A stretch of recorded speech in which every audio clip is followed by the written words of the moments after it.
بسم اللہ الرحمن الرحیم۔ پیارے دوستو، آج کے اس ویڈیو میں ہم بات کرنے والے ہیں یہودی دھرم کے بارے میں، اور آپ کو یہودی دھرم کے بارے میں کچھ ایسی باتیں بتانے والے ہیں جس کے بارے میں جان کر دنیا کے تمام مسلمان حیران اور پریشان ہو جائیں گے اور کچھ سوچنے پر مجبور ہو جائیں گے۔ آپ اس ویڈیو کو آخر تک ضرور دیکھیں اور مہربانی کر کے اپنے دوستوں میں شیئر بھی کر دیں۔ تو چلیے دوستو شروع کرتے ہیں۔ دوستو، یہودی یعنی کہ بنی اسرائیل یہ نبیوں کی اولادیں ہیں۔ یہ وہ قوم ہے جس کو اللہ تعالیٰ نے تمام جہان والوں پر فضیلت دی تھی، مگر انہوں نے بار بار اللہ تعالیٰ کی نافرمانی کی، نبیوں کا قتل کیا، اللہ کے حکم کو توڑا، اللہ کے دین میں فرق بنایا، باطل سے یارانہ کیا اور حق پرستوں کی مخالفت کی۔ دوستو، یہ ایک دوسرے کو گناہوں سے نہیں روکتے تھے۔ ان کے علماء اور دیندار لوگ بھی انہیں برائیوں سے نہیں روکتے تھے، بلکہ ان کی برائیوں میں شریک ہو جاتے تھے، حق کو چھپاتے تھے، اللہ تعالیٰ کے حلال کو حرام اور حرام کو حلال کرتے تھے، جس کے سبب اللہ تعالیٰ نے ان سب پر ذلت اور بزدل کو تھوپ دیا۔ پھر اللہ تعالیٰ نے ان پر طرح طرح کے عذاب نازل کیے، دوسری قوم سے ان کا قتل عام کروایا اور ان کو ٹکڑوں ٹکڑوں میں بانٹ دیا۔ دوستو، 72 فرقوں میں بٹے ہوئے یہودی تقریباً 2000 سالوں کی غلامی اور بدترین ذلت کی زندگی گزارتے ہوئے یہ قوم معاشرے میں لعنت بن چکی ہے۔ ہر کوئی ان سے نفرت کرتا ہے، انہیں اپنے شہروں سے در بدر کرتا۔ ملکوں سے بکھری، ذلیل اور رسوا قوم 1896 میں ایک جگہ پر اکٹھا ہوئی۔ پھر انہوں نے اس تصور کے مطابق آگے بڑھنے کا ارادہ کیا جو ان کی مذہبی کتابوں میں درج تھا: تمہاری مسیحا آئے گا اور تم یروشلم میں سے پوری دنیا پر حکومت کرو گے۔ دوستو، اس کے بعد آئندہ آنے والے سالوں کے لیے انہوں نے ایک گائیڈ لائن تیار کی جسے وہ protocol of the elder of five کہتے ہیں۔ اس گائیڈ لائن یعنی کہ اس کے مطابق یہودی چاہے دنیا کے کسی بھی ملک کے شہری ہوں یا ان کی وفاداری ایک ہی مرکز میں ارد گرد رہیں گے، اور وہ مرکز یہودیوں کا اپنا آبائی ریاست یعنی نیٹو لینڈ ہوگا۔ اس نظریے کے مطابق دنیا کے تمام یہودی یونائٹ ہونے لگے۔ دوستو، اس وقت فلسطین خلافت عثمانیہ یعنی اوٹومن امپائر کے انڈر تھا، لہٰذا یہودیوں نے خلیفہ عبد الحمید سے فلسطین میں بسنے کی اجازت مانگی۔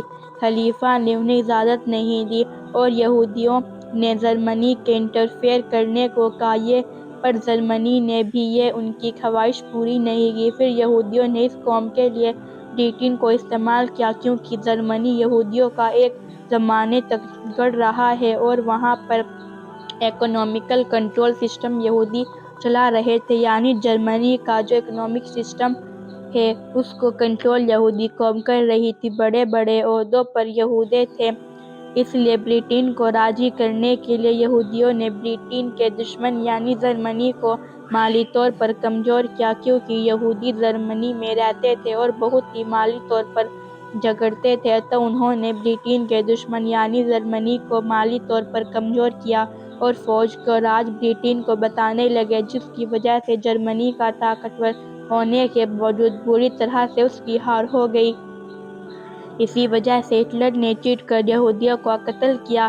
دوستو، اس کے بعد 9 نومبر 1914 کو پہلی دفعہ برٹش کیبینٹ میں national home for the Jewish people in Palestine, اور اس کے 4 دن بعد بریٹین نے خلافت عثمانیہ کے خلاف جنگ کا اعلان کر دیا۔ 2 مہینے کے بعد 21 جنوری 1915 میں دی فیوزر آف پیلسٹائن پر ایک میمورنڈم پیش کیا گیا۔ 2 نومبر 1917 میں بلفور ایگریمنٹ ہوا، جس کے تحت برٹش گورنمنٹ نے ایک اعلان کیا کہ وہ فلسطین میں یہودیوں کے نیشنل ہوم کے قیام کے لیے وہ تمام کوشش صرف کریں گے اور دنیا بھر میں رہنے والے یہودیوں کو ایک ہی تصور کرتے ہوئے وہاں پر انہیں بسنے کا حق ہوگا۔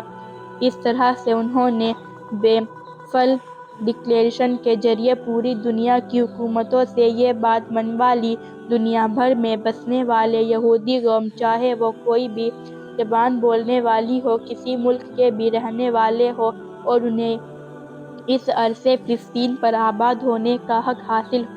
دوستو، اس کے بعد 1919 میں پہلا یہودی قافلہ لندن، پیرس، برلن ایسے ماڈرن شہروں میں اپنی اربوں روپیوں کی جائیداد اور کاروبار چھوڑ کر بحر طبریہ میں پار کر کے حائفہ کے رستانوں میں آباد ہونے کے لیے جا پہنچا، اور آج تک ان کا بسنا جاری ہے، اور وہاں پر وہ کسی پرکشش زندگی گزارنے یا سائنس ٹیکنالوجی کی ترقی یا ایجوکیشن حاصل کرنے نہیں آئے، بلکہ 100 سال سے ایک بڑی جنگ لڑنے کے لیے آ رہے ہیں جو ان کو مسلمانوں سے لڑنی ہے، اور پھر ایسے سلطنت قائم کرنا ہے جسے جارڈن، سیریا، قطر، بحرین، کویت، یمن اور مدینہ تک آئے گا۔ دوستو، آج ہر یہودی یہی خواب دیکھتا ہے اور اس کے لیے گھر بار چھوڑ کر اسرائیل آ جاتا ہے، یا پھر جہاں کہیں بھی ہے وہیں سے اپنی دولت کا اچھا خاصا حصہ اسرائیل کی ترقی کے لیے بھیجتا ہے۔ دوستو، اس کے بعد 1948 میں مغرب کی طاقتوں نے مل کر فلسطین کے ایک بڑے علاقے کو عربوں سے چھین کر یہودیوں کو ایک ملک بنا کر دے دیا، اور اسرائیل بنتے ہی شروع کے 19 سال یہودیوں نے مسلمان اپنے پڑوسی ملکوں میں اپنی جنگ جاری رکھی، کبھی بھی امن قائم نہیں ہونے دیا۔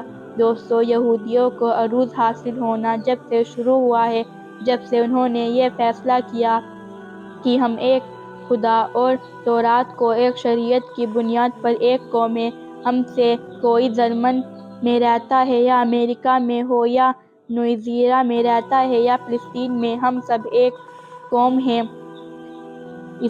اس بات پر کامل ایمان اور یقین رکھنا چاہیے کہ اسے ایک دن اس ارض مقدس یعنی یروشلم لوٹنا ہے جہاں پر اس کا مسیحا آئے گا۔ تو پیارے دوستو، یہ مسیحا کون ہے؟ یہودی جسے اپنا مسیحا کہتے ہیں، وہ دراصل اسلام میں دجال کے نام سے جانا جاتا ہے۔ تو خیر دوستو، ان کے لیے حضرت داؤد علیہ السلام اور حضرت سلیمان علیہ السلام کی طرح ایک عالمی حکومت قائم کرنے والا وہ مسیحا ہوگا۔ دوستو، آج وہ اس بات کو بھی تیاری کر رہے ہیں کہ انہیں مسلمانوں کے ساتھ ایک بہت بڑی عالمی جنگ لڑنی ہے۔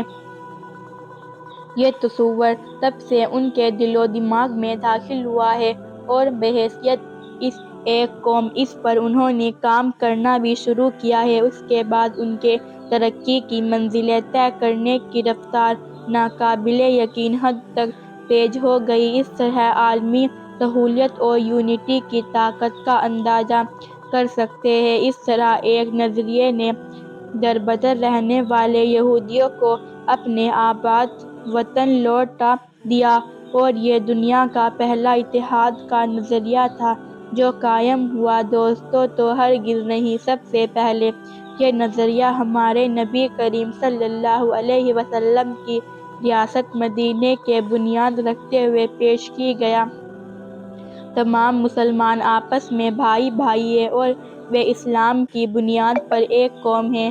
اور پھر دنیا نے دیکھا، اس ایک نظریے نے اس وقت کی سپر پاور کے اثر کو کس طرح شکست دی، اور رسول صلی اللہ علیہ وسلم نے آخری خطبے میں بھی یہی فرمایا۔ اللہ تعالیٰ کا حکم بھی جان لو، اللہ ایک تعالیٰ قرآن میں فرماتے ہیں، سب مل کر اللہ کی رسی کو مضبوط سے تھام لو اور فرقوں میں بانٹ دو۔ ایک جگہ اللہ تعالیٰ قرآن میں فرماتے ہیں، تمہارے درمیان جس معاملے کو بھی خلاف ہو اس کا فیصلہ کرنا اللہ کا کام ہے۔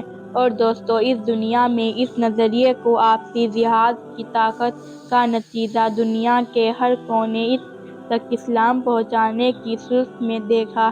یہ نظریہ امت کا قائم ترین نظریہ ہے، اس لیے آج بھی وقت ہے سنبھل جاؤ، کیونکہ دشمنان اسلام جانتے ہیں کہ جب تک ہم بکھرے رہیں گے، جب تک ہم فرقوں میں ہیں، جب تک ہم فتنہ میں ہیں، جب تک ہم گناہوں میں ہیں، تب تک ہم ایسے ہی ذلیل ہوتے رہیں گے جس طرح سے ہزاروں سالوں تک یہودی رہے تھے۔ دوستو، ہم امید کرتے ہیں کہ آپ کو یہ ویڈیو بے حد پسند آئی ہوگی۔ آپ سے گزارش ہے، پلیز ہمارے چینل کو سبسکرائب ضرور کریں۔ اللہ آپ کو دونوں جہاں کی کامیابی عطا فرمائے، آمین۔